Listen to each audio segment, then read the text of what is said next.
Hay momentos en la historia que son más que un simple evento, ¿no? Son momentos que crean un molde, una especie de plano que se repite y repite por siglos.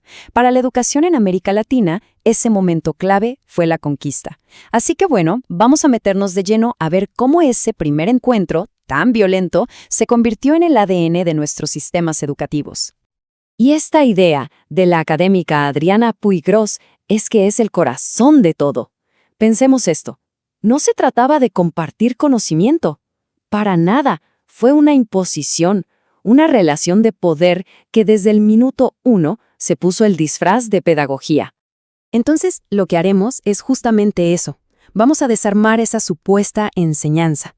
Vamos a ver cómo nació, cómo se metió en las instituciones y qué peleas generó, para poder entender de dónde viene un sistema que de una forma u otra nos define hasta el día de hoy.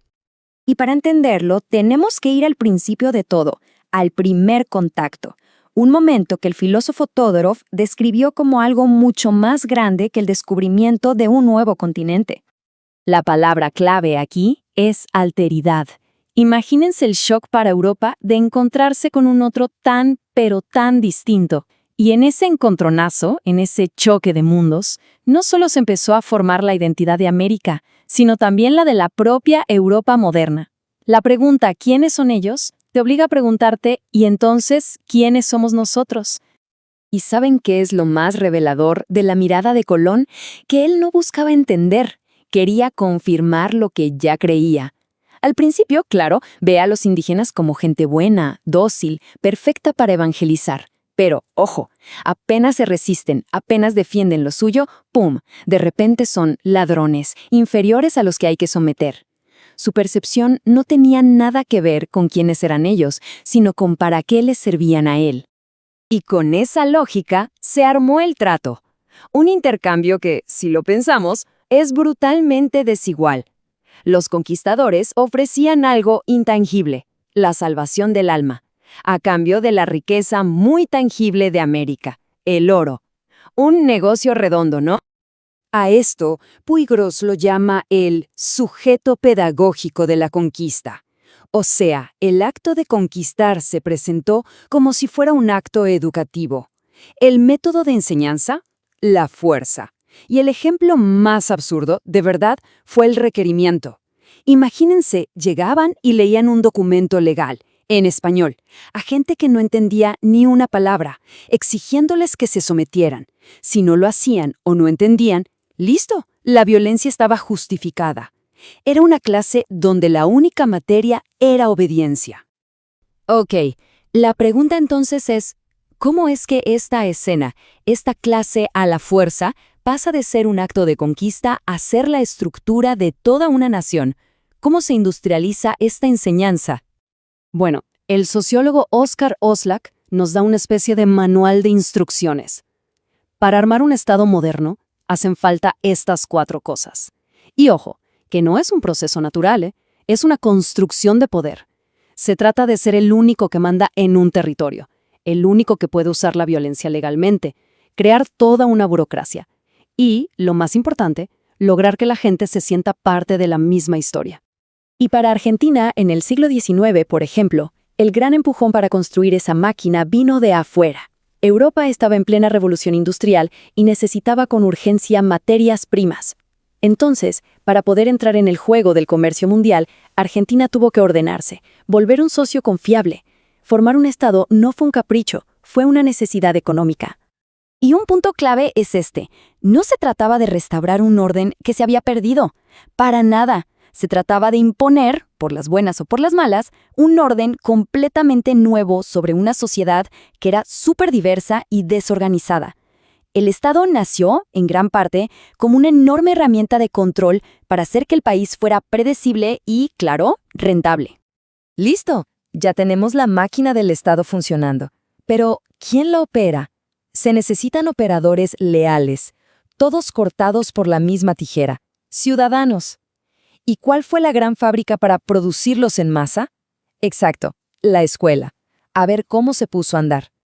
Esta línea de tiempo es clarísima. Miren el cambio. Las fiestas patrias pasaron de ser fiestas de pueblo, caóticas y populares, a ser actos oficiales, serios, casi militares. ¿Y quiénes se convirtieron en los protagonistas? Los niños. Los famosos batallones infantiles, todos uniformados marchando, eran el símbolo perfecto de esa nueva nación que se estaba cocinando en las aulas. Todos hemos oído hablar de la famosa Ley 1420, de 1884, por la educación laica, ¿verdad? Bueno, como señala el historiador Gregorio Weinberg, eso es solo la punta del iceberg. Fíjense, la gratuidad y la obligatoriedad eran pilares gigantes, sí, pero el gran proyecto de fondo, el objetivo final, era otro: la construcción de la nación.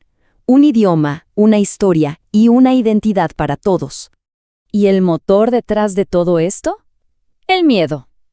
La élite gobernante veía la ola de inmigración y se aterraba. Veían escuelas italianas, españolas, que mantenían viva la conexión con Europa. Le tenían pánico a una Babel de banderas. La Escuela Nacional entonces fue la herramienta diseñada para crear una única lealtad, para fundar una nueva patria en la cabeza de esos niños. Bien, ya está decidido. La escuela va a ser la herramienta para crear ciudadanos. Pero claro, ahí empezó otra discusión, una pelea feroz. ¿Y cómo usamos esa herramienta? ¿Cuál es el método pedagógico correcto? Y básicamente había dos bandos que no se podían ni ver, como lo analiza Tedesco. Por un lado, el directivismo positivista. El niño es como una tabla rasa que hay que moldear con autoridad y disciplina. Y por el otro, el espontaneísmo. El niño es curioso por naturaleza, es activo, y el maestro solo debe ser un guía, no un carcelero. Era una batalla de fondo sobre la naturaleza misma de la infancia. Pero acá viene la parte más oscura. El directivismo, que fue el que se impuso, no era solo una cuestión de ser estricto. Su base, científica como la llamaban, era el determinismo biológico. Creían, así de simple, que tu capacidad para aprender estaba definida por tu raza y tus genes. Una forma perfecta, claro, para justificar las desigualdades sociales y reproducirlas dentro del aula. Bueno, hicimos un viaje desde los barcos de la conquista hasta las aulas del siglo XIX. Y ahora la pregunta del millón. De todo esto, ¿qué nos queda hoy? Miren este dato, porque es tremendo. La Ley 1420 fue revolucionaria en el papel, pero la realidad era otra cosa. Décadas después de que se aprobara, en algunas provincias más del 99% de los chicos en edad escolar seguían fuera del sistema. Siempre existió un abismo gigante entre la ambición de la ley y los recursos para que se cumpliera. Y esa brecha, de muchas maneras, sigue ahí. Las críticas de aquella época nos suenan increíblemente familiares hoy. La idea de que la escuela a veces reproduce la desigualdad en lugar de combatirla sigue vigente. Las deudas pendientes de las que hablaba Weinberg, como la falta de presupuesto, ni hablar. Y esa escena fundacional de Pugros revive cada vez que la historia de los pueblos originarios se borra o se minimiza en los libros de texto. Si algo nos deja claro todo este recorrido, es que la educación nunca, pero nunca es un acto neutral. Siempre responde a un proyecto. Siempre hay una intención política detrás, ya sea imponer un orden, construir una nación o mantener una estructura social. La pregunta entonces no es si la educación debe tener un propósito, sino cuál elegimos que sea el nuestro, hoy.